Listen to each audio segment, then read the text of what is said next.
All right, good afternoon, and welcome to the November edition of the Conservation Outcomes webinar series. My name is Liz Marshall, and I'm the Outcomes Team Leader for NRCS's Outcomes Team.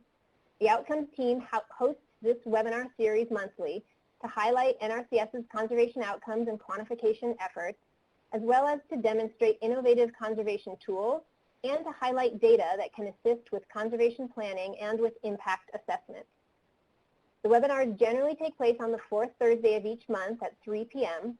However, we'll be taking a hiatus in December, and we will return in January with a webinar on the Agricultural Conservation Planning Framework, also known as ACPF, and its use in watershed planning.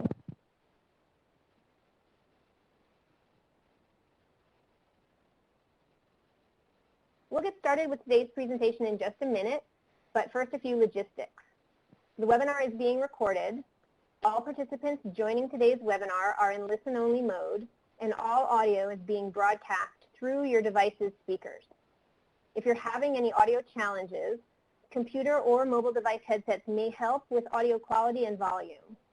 Also, please note there's a closed captioning link provided in the box on your screen entitled Today's Links. The captions open in a new browser window where you can follow along with the presenter's comments. Although you don't have audio capability, we still want you to be able to participate in today's webinar. So please type any questions or comments into the Q&A box that you will shortly see on your screen. You can submit your questions throughout the presentation. However, questions will be answered at the end of the presentation. Also, please note the connection status bar indicator to the right of the Help button in the very upper right of your screen on the Adobe Connect menu bar.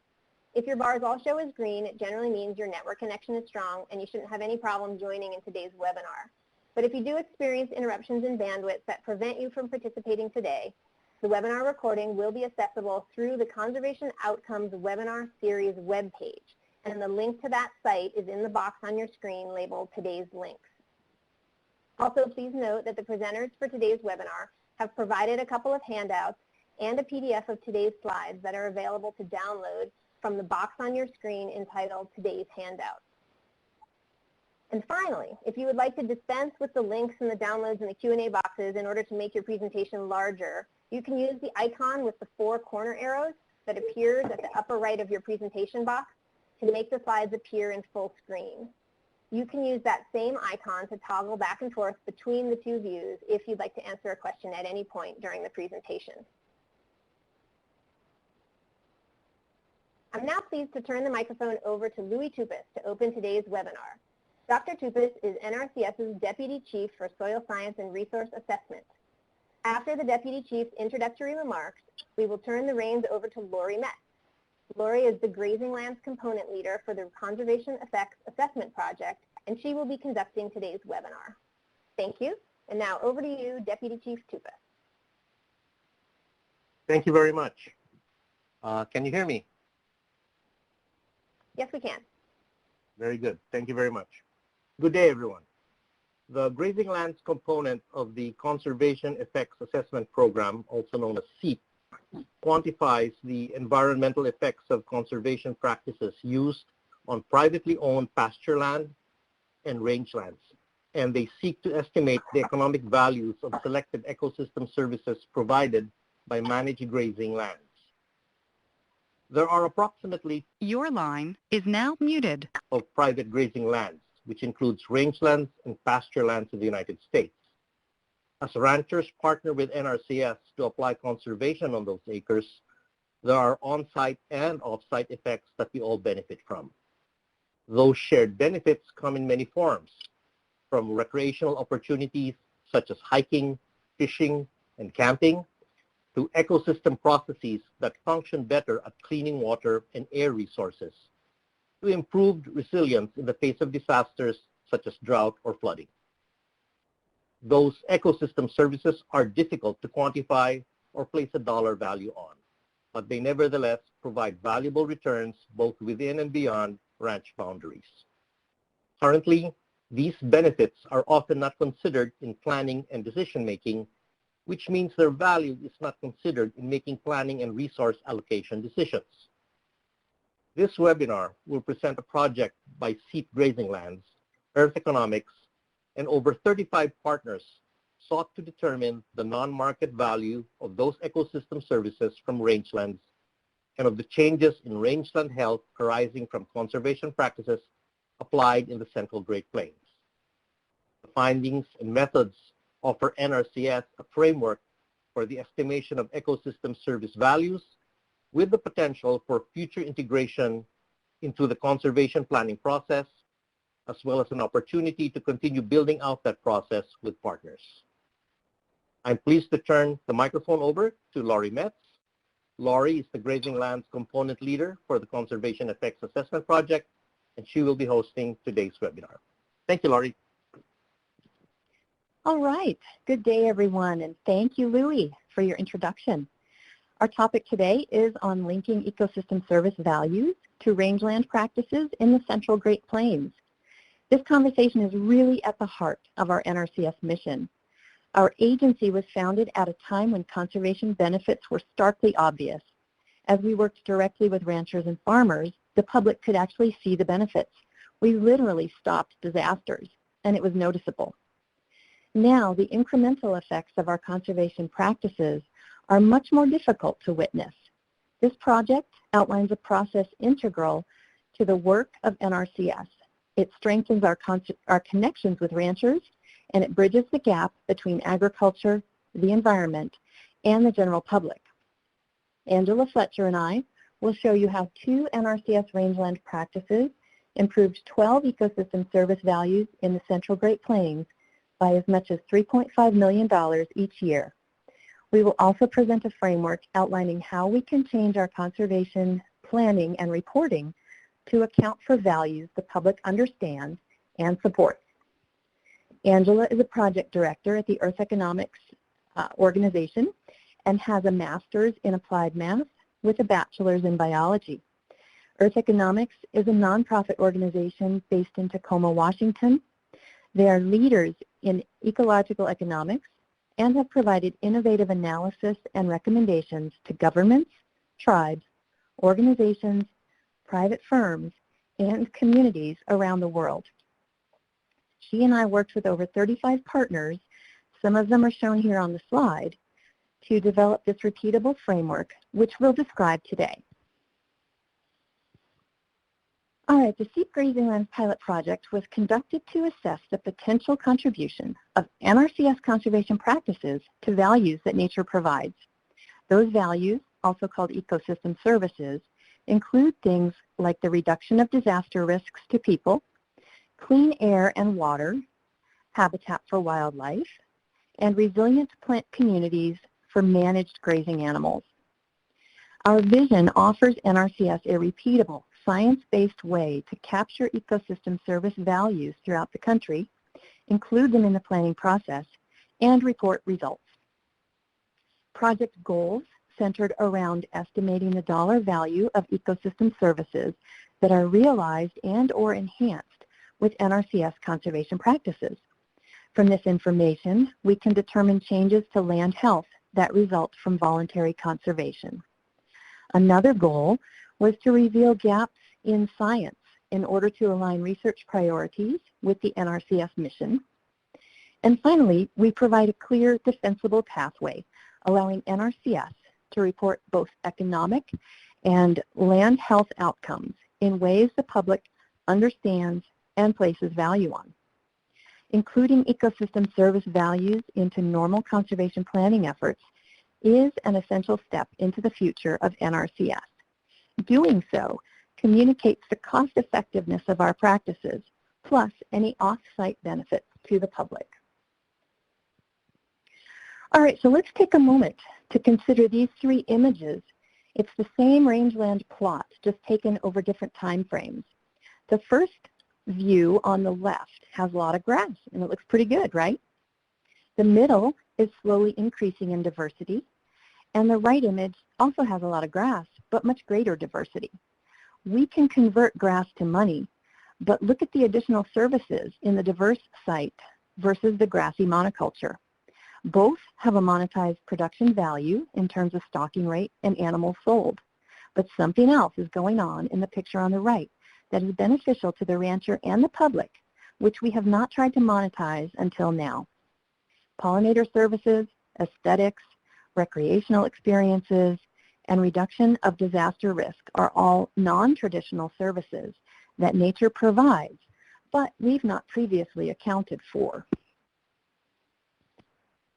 Foundational to the ecosystem service valuation framework is the idea that nature, even on rangelands, produces assets that have value to humans. We call that natural capital. For example, native rangeland plants provide water capture, filtration, and storage functions that lead to clean, abundant water supplies that people value. The benefits are regularly experienced beyond fence lines, where conservation actions have improved ecosystem functions. As ranchers make conservation-minded decisions, their pastures, the ranch, the watershed, and potentially towns and adjacent watersheds receive those benefits. Some ecosystem services may be bought, sold, or traded in traditional markets, but many others are not readily marketable and instead provide what we call non-market benefits. There is often a lack of sufficient data or information to account for the value of these non-market benefits. As a result, the value of maintaining healthy, functioning natural systems may be underrepresented in policy and planning decision-making. One thing of note is that the benefits are not stationary. They are nomadic. Benefits from pollinators, for example, move across watersheds and airsheds, giving value as they pollinate crops, wildflowers, and forages. Similarly, scenic vistas, bird watching, hunting, and so on provide values that remain with us in our memories, feelings, and experiences, improving our quality of life. The good news is that deriving and reporting on ecosystem services is not a new idea. Guidance from the early 2000s indicate the federal government's recognition that ecosystem services need to be considered in reporting metrics. And since 2014, the Council on Environmental Quality, the executive branch, and Congress have emphasized this need in clearly developed policies and legislation. Now, Angela and I will share key methods, results, and recommendations on how NRCS can implement the Ecosystem Service Valuation Framework. So our study area was in the Central Great Plains, specifically within the counties that are comprised in the NRCS Central Great Plains Winter Wheat and Range Land Resource Region. It's also referred to as Land Resource Region H, but for this presentation, we're going to simplify the area and just refer to it as the Central Great Plains as we discuss this. All right, so we chose to evaluate conservation practices applied for the 9-year period from 2008 through 2016. The graphic shows the number of contracts in 2012 in each major land resource area that is nested within that Central Great Plains footprint.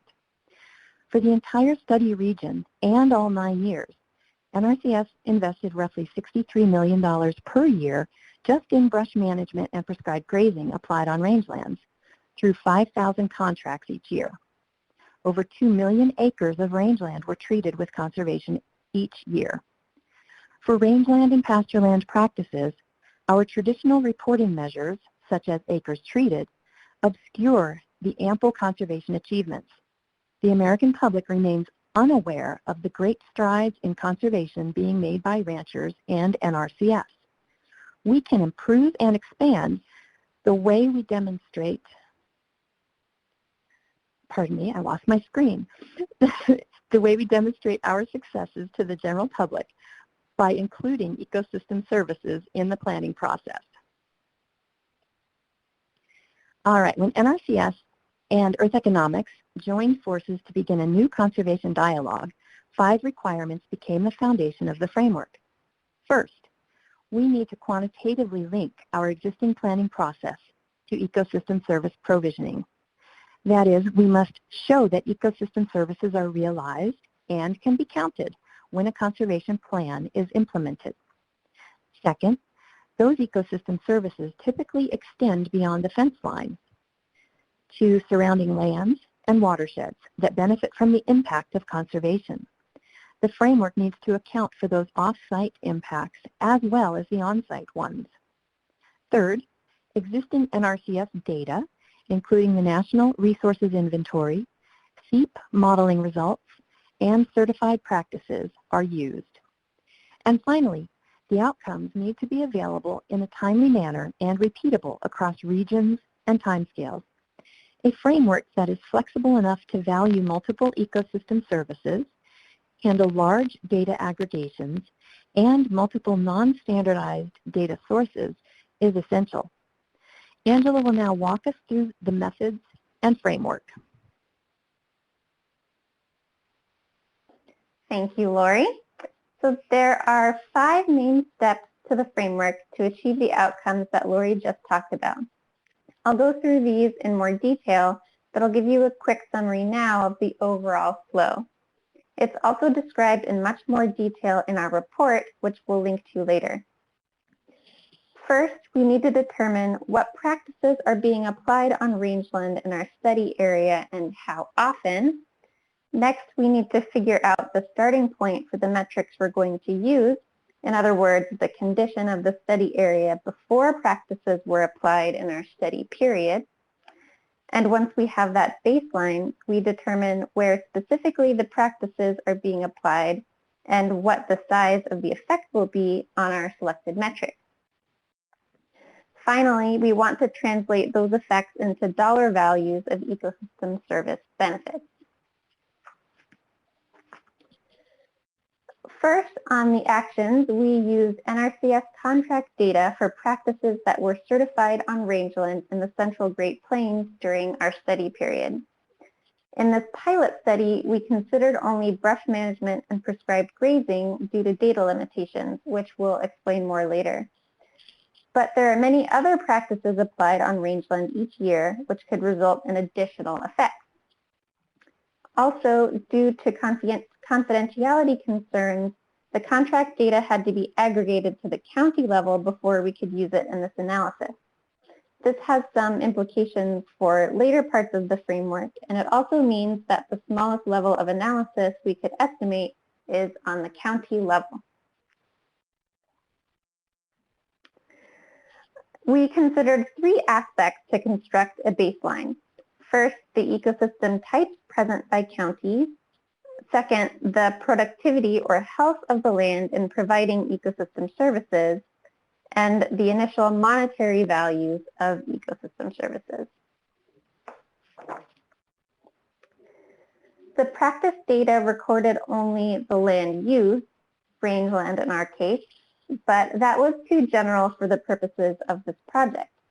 Rangeland can be made up of different ecosystem types, and the NRCS definition for rangeland does include grassland, shrubland, and wetlands, for example.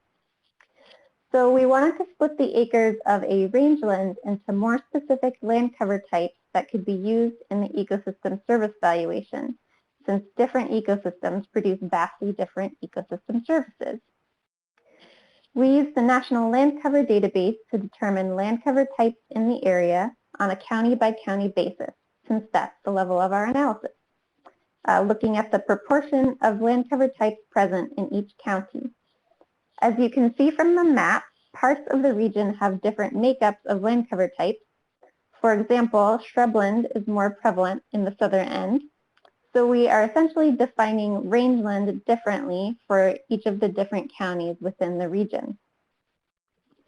The second aspect of the baseline was describing the health of the land before practices have been implemented, which Lori is going to take over. All right, thank you, Angela. So as we've mentioned, a key component to this project is the use of rangeland health data to indicate the direction and magnitude of changes to land health when conservation practices are implemented. This study focused on rangeland ecosystem service values. In the absence of modeled outcomes for practice effects, we let the scientific literature tell us what those estimated outcomes are in the region.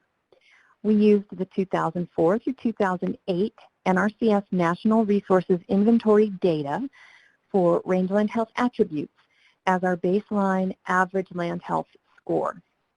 We confined our use of baseline data to the 4 years preceding the first year of the analysis. This provided a sufficient sample size for baseline data and also factored in any incremental improvements in rangeland health captured by NRI due to practices applied in those baseline years, 2004 through 2008. In consultation with current and retired NRCS and university rangeland scientists, there was agreement that this approach was appropriate. The table here shows the 17 rangeland health indicators that, when combined as shown by the colors in each column, provide the final attribute ratings. Attribute ratings from NRI were normalized by placing the 5 degrees of departure for rangeland health on a numerical index. The health attribute index values for each point stayed with the county where the NRI data was collected. So let's look at the distribution of rangeland health attribute values throughout the region. Here, the left graphic displays the baseline rangeland health attribute score throughout the study region, again taken from NRI, years 2004 through 8. The gray areas on the map indicate where we did not have NRI data, so we could not estimate benefits in these counties. This is likely due to the land use being predominantly cropland in those counties. So Figure 8 shows the baseline health attribute score in each county. The right graphic displays histograms of each attribute across all the counties and the distribution of the baseline median index score. A score of 0.2 is the most departed from reference conditions, and a score of 1.0 indicates no departure. The greater the departure from reference conditions, that is, the lower the index value, the greater the negative effect on ecological function. In our study region, counties tended to score above a 0.5, which represents a departure rating of moderate or less for all attributes. Soil and site stability had the least departure from reference conditions, meaning it scored higher on the index. Hydrologic function and biotic integrity had the most variation in index scores or departure ratings. And generally, when ecological function is compromised, ecosystem service values are typically reduced, in some cases significantly. The goal is to apply conservation actions which keep these histogram distributions tall and on the right side of the graph. As the biotic integrity slides lower and to the left, the hydrologic function will follow. If the hydrologic function begins to look like the distribution that we see for biotic integrity, then the soil and site stability will usually begin to fail as well. The heart of this slide tells us what we need to work on first: biotic integrity issues, followed by hydrologic function concerns, followed by soil and site conditions. As ranchers work with us to improve those attributes, the value of ecosystem goods and services also improves. These changes improve the ecosystem services on both sides of the fence, so the rancher and the general public benefit. And by evaluating those needs spatially, as we can see in Figure 8, we can do the right conservation in the right places. So let's continue walking through the framework with Angela. Okay, so the last part of our baseline was to estimate the starting value for what rangeland provides in terms of ecosystem service value before practices were applied in our study period. We found that because of the requirements for the framework we were working under, such as time and repeatability and the breadth of the benefits we were trying to incorporate, our best solution was to use benefit transfer to value ecosystem services. Benefit transfer can be described simply as applying research results in a setting other than the one it was originally collected for. Sounds simple, but there's a lot of best practices outlined in the literature for how to properly select research for transfer. You can read about the criteria we use to select studies in our report. But benefit transfer is a common and accepted method used to produce actionable results, and it's used by other federal agencies in decision-making too. For example, FEMA uses benefit transfer to include ecosystem service values in their benefit cost tool for disaster recovery and mitigation. For our evaluation, we assumed a linear response of services to the health index following other work that was done with a similar framework. And in essence, we discount those dollar values by the health attribute scores achieved in each county, since we expect that as ecosystem health degrades, the ability to provide ecosystem services also declines. We didn't have modeled outputs available to us at the time of the analysis, so essentially we are using NRI to characterize ecosystem function. We recognize these are big assumptions, but found little supporting research at this time to do otherwise. This is one of the gaps that we really hope researchers can fill in the future to improve the framework. For the benefit transfer, we conducted a literature review of valuation studies conducted in the U.S.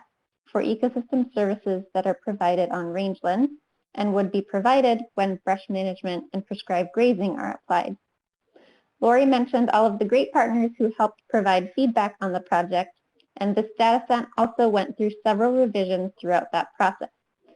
For example, some of the original values we had were removed due to comments we received, but ultimately we settled on a data set we were comfortable using for the purposes we were trying to achieve with this project.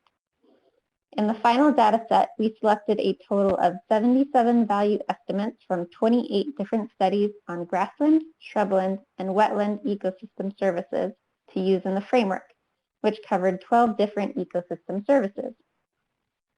The table shown on the slide indicates which services were valued on each land cover type with dots. As you can see, there's a lot of gaps in this table, and unfortunately, grassland and shrubland tend to be one of the least studied ecosystems in the valuation literature.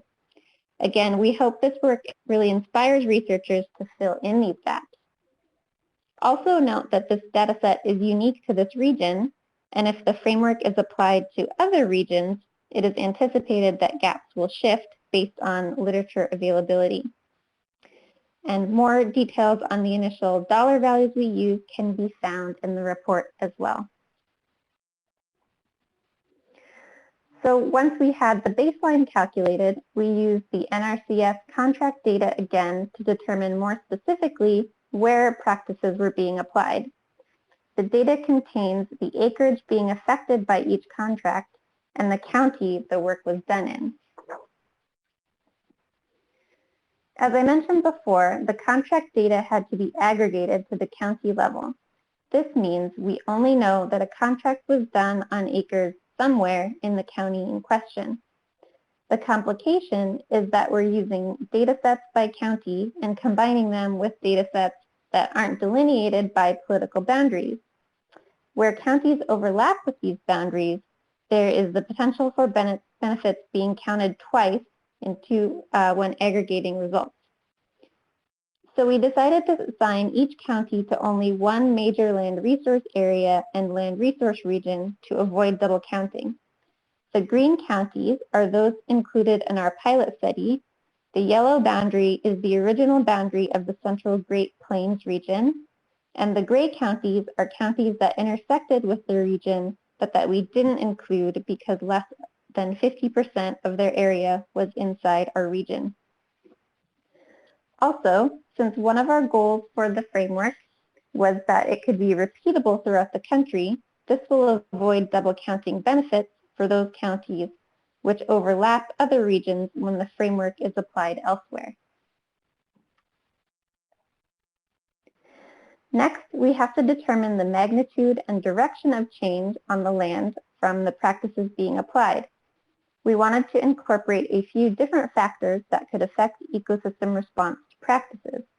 We workshopped with NRCS range specialists, ARS researchers, and university agroecologists to come up with the data behind this portion of the framework.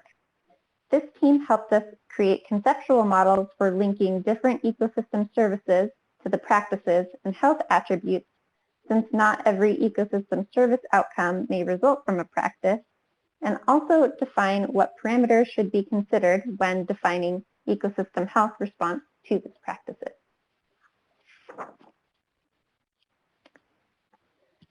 For this step in the framework, we included the assumed lifespan of practices the effects of precipitation, and force the response to decay as the land gets healthier. This means that actions done on healthier land result in smaller changes to ecosystem health and ecosystem services than on less healthy land. To get exact change rates, we again reviewed literature conducted on rangeland that recorded effects of brush management and prescribed grazing on attributes included in the NRI. For each study, we translated results into a percent change in a given attribute. The percent change rates are applied to the baseline health index scores so we could adjust land health over time. For this pilot study, we found 52 change rates over 16 studies. All right, you will recall that the earlier histograms showed the baseline health index scores, and the greatest need is to restore biotic integrity, followed by hydrologic function, and then soil and site stability. That's where our conservation investments and planning efforts need to focus. In many cases, history has shown us that it's the large single event storms or events that can cause the most damage. So we need management to provide resilience of biotic integrity, which will then protect the soil and hydrologic function. This graphic shows the annual rate of change from applicable literature for each of those rangeland health attributes when we apply prescribed grazing. You'll see that research studies show the greatest average annual percent change with biotic integrity. The percent change for soil and water attributes are narrow and close to zero because they are slower to respond to change, particularly given the short time frames in research projects. And it may also be that the research conducted did not have an effect on those attributes.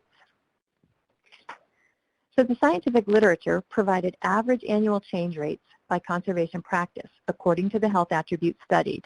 And again, our studies were taken from the region.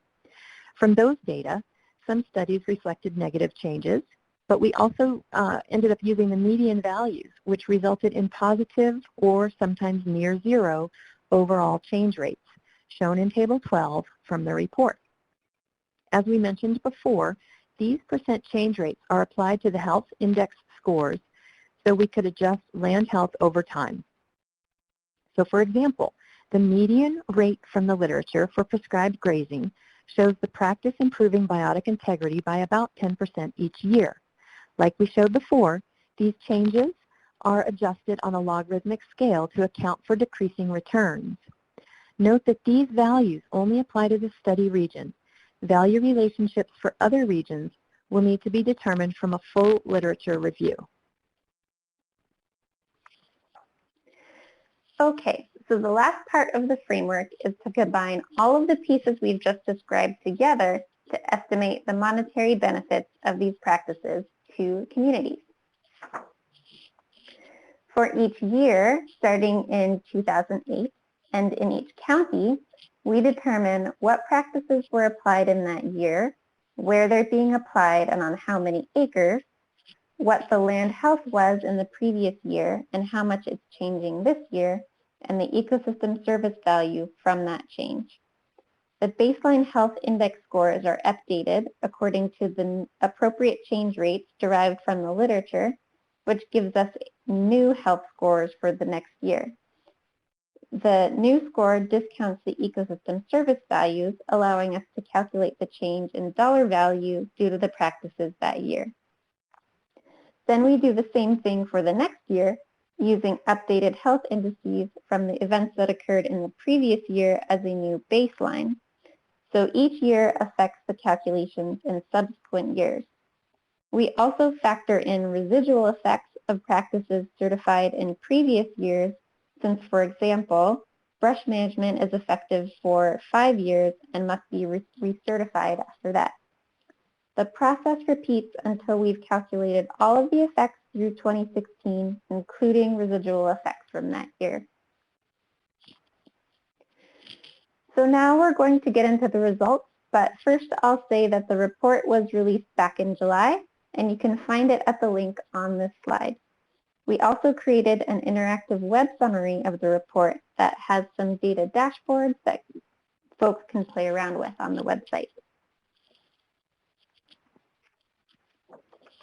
All right, so I really encourage you guys to go to that website because the results showed that over the entire 9-year study period, we found that brush management and/or prescribed grazing were estimated to increase ecosystem service values between $15 million to $33 million. Annually, that's an average increase from $1.7 to $3.5 million. Now, Angela will cover the per acre increased values of those ecosystem services.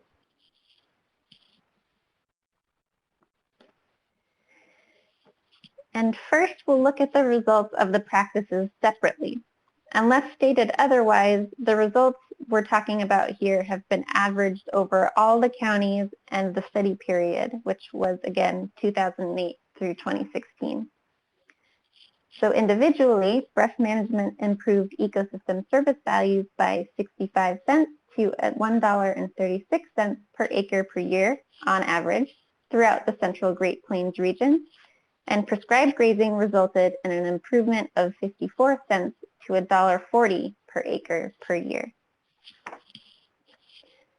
However, the two practices were often certified together on a contract.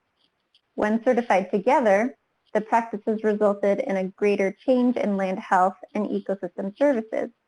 That means that when looking across the entire study area, the average improvement was higher at 228 to 493 per treated acre per year.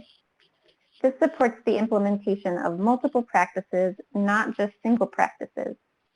And in relative terms, these practices improved ecosystem service value on average on rangelands by 2 to 4% every year. This map shows the distribution of ecosystem service value improvements throughout the study region, again averaged over the 9-year time period.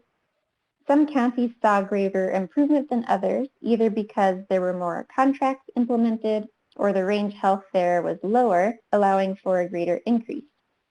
Furthermore, some counties experienced a significantly higher improvement on average, up to $12.50 per acre per year. Here you can see which ecosystem service values on which land cover types produced the greatest non-market value changes in our study area. Air quality, water quality, climate stability, and disaster risk reduction yielded the greatest values collectively on rangelands due to the practice implementation. This is a result from several factors. Of course, the dollar per acre per year values themselves, but also the acreage they were implemented on, the health of the areas they were implemented on as well. The majority of land cover in the region is grasslands, but water ecosystem services tend to have quite high values, especially on wetlands, so those categories made up a larger proportion of the overall benefit. Keep in mind from earlier that when the framework is applied to other regions, these proportions and gaps will likely shift.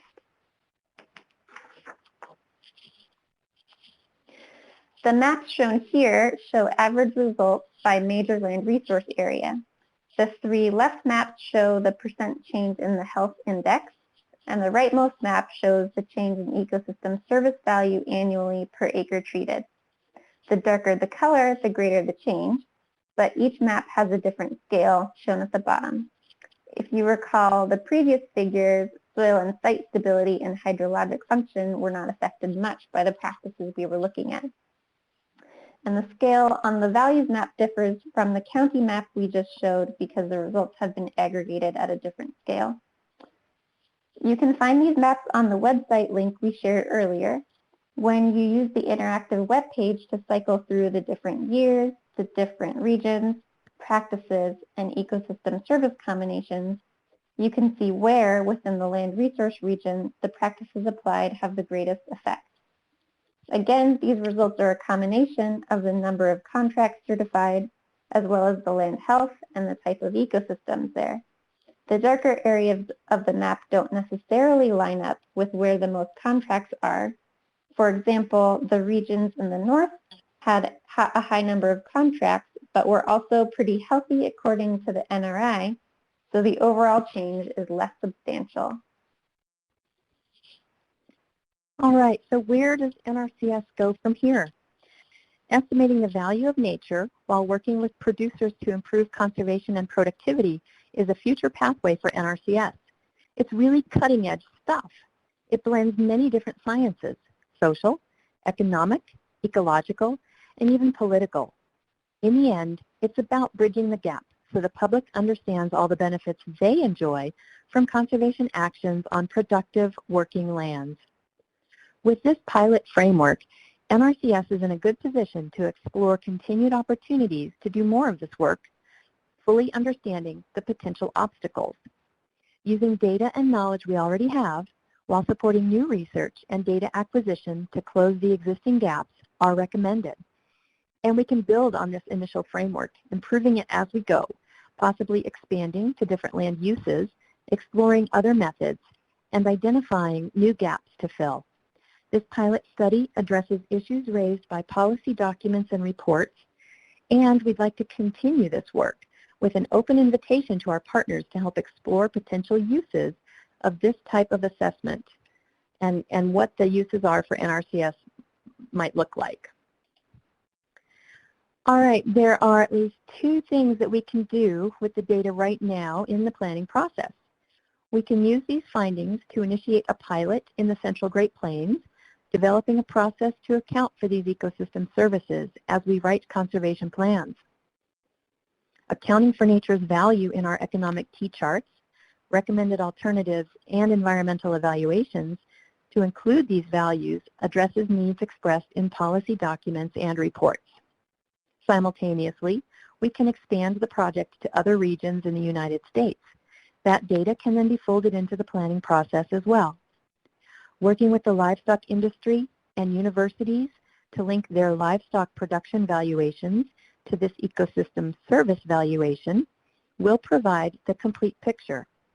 This project has also led to our development of an extensive literature review database, which is geospatially referenced and logs annual change rates of land health metrics from the scientific research. In this database, we've linked together resource concerns, conservation practices, land uses, measured results, and applicable ecosystem services. This allows us to aid several NRCS deputy areas as they administer the NRCS mission. Our ability to report NRCS conservation outcomes in terms of ecosystem goods and services, rather than as acres treated, is meaningful to all citizens and transcends fence lines. And now, before we move on to questions, we're going to play a small video describing the ecological investment portfolio concept as an example for how to add ecosystem services and their values into the NRCS planning process. So bear with me as I get that video loaded up. And here we go.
All right.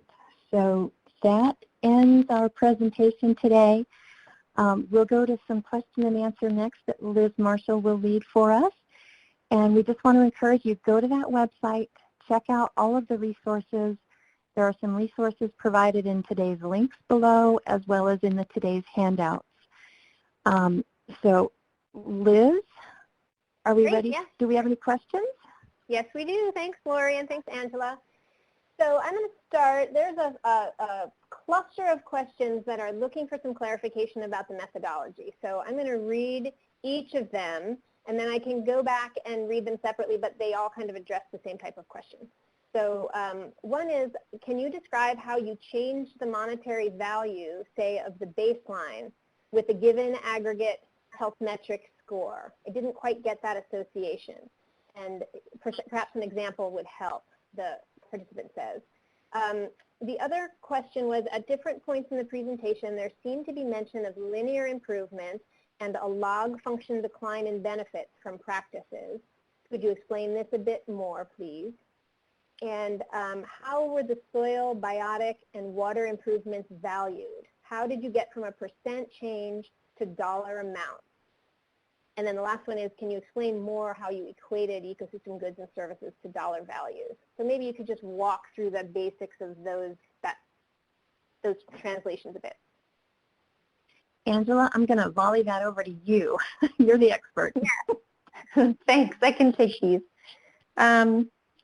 So first, we derived the dollar values from the literature as we described. So for each study we looked at, we pulled out dollar values from whatever method that they used. So for each study, there could be one or more values. We regularized them on a per acre basis, since we were working with acres of different ecosystem types in each region. So that's where we got the base dollar values. Then on the baseline, we mentioned that we discounted the values linearly. So based on the health index scores we got, if a index was at a 0.5, we assumed that you would get 50% of the value from that area or county, since everything was estimated on a county basis. So discounting the dollar values is linear, but when we looked at the change in the ecosystem health over time, we assumed that the practices were changing the health indices on a log scale. So in the end, when you combine everything together, the change in dollar values also appears more on the log side, even though the straight discounting from the index was on linear. I think that covered them all. Okay, great, thanks. One other question is, how were things like study area population, year of the study, baseline conditions accounted for, and baseline conditions accounted for in the benefits transfer? Mm-hmm. So a lot of those things were in the selection criteria. So if a study didn't meet a specific criteria, then we didn't include it in the database. Some of the demographic similarities we looked at, but ended up not using a very strict criteria for those because of the fact that we use multiple evaluation methods in the data set that sometimes didn't include some of those socio-demographic income or variables, which made it hard to combine those with other studies. And like I said, there's a lot more detail in the selection criteria in the report. Thank you. So another question, do you perceive greater need for economic analysis and economics training to satisfactorily do an EIP? I can take that. This is Lori. I actually don't, and I can say that because we sat down with Hal Gordon and a couple of other NRCS economists, and we've worked through those economic T-charts that you do currently receive training on if you take just a basic conservation economics course through NRCS. If you're not NRCS, I think that they're fairly simple enough to understand. It basically is a comparison of income versus expenses, and we put both the positives and the negatives of ecosystem service values within those economic T-charts that we have in our technical guide. And so you can walk through each side of that T-chart and see where the positives are, where the negatives are, and walk yourself through kind of that planning process for a given practice or multiple practices.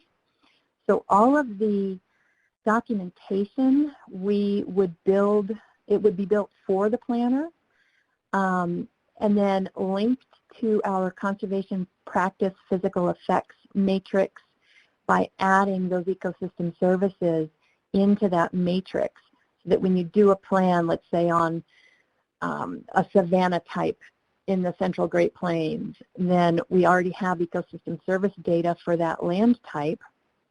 We have ecosystem service data for that conservation practice, and then we can show in that ecological investment portfolio the direction of your investment. Will you gain or lose more services if you choose to apply that conservation practice on few acres, more acres? You know, what is the magnitude and direction of change as you apply that conservation?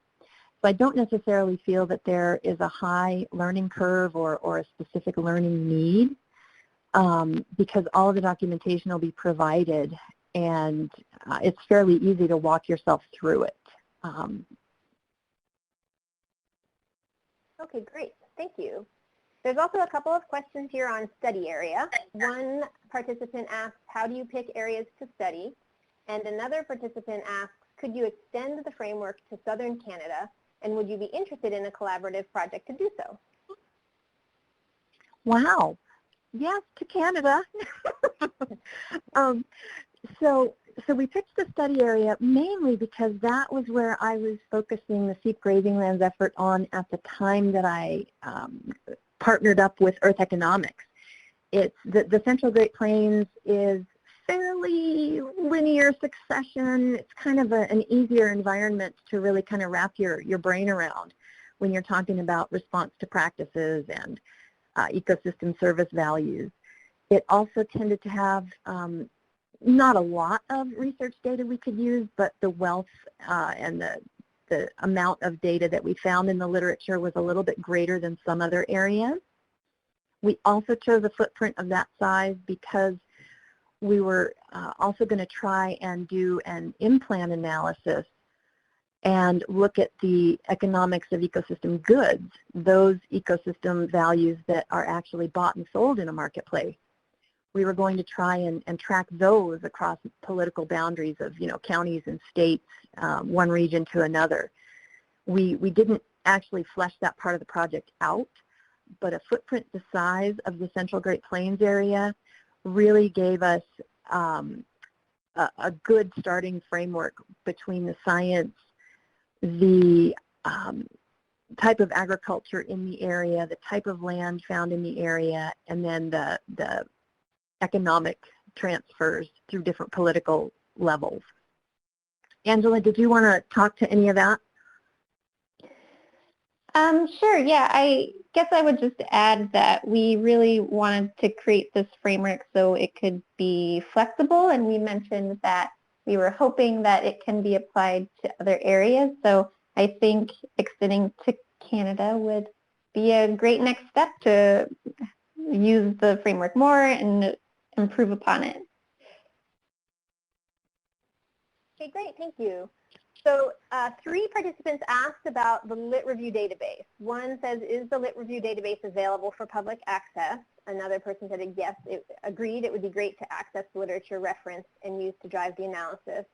And a third asked, how was the Literature Review database built, and is it available to the public? Okay. All right, great question.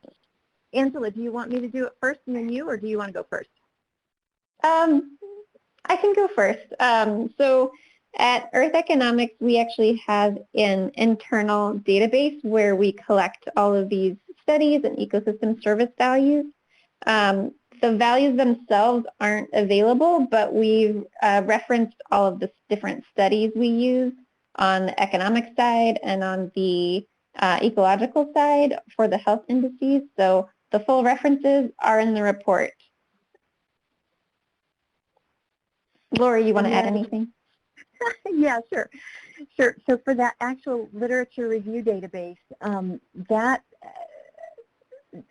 what we have Angela's team building for us is a database where we actually dove into the science. What is the science behind the changes in land health?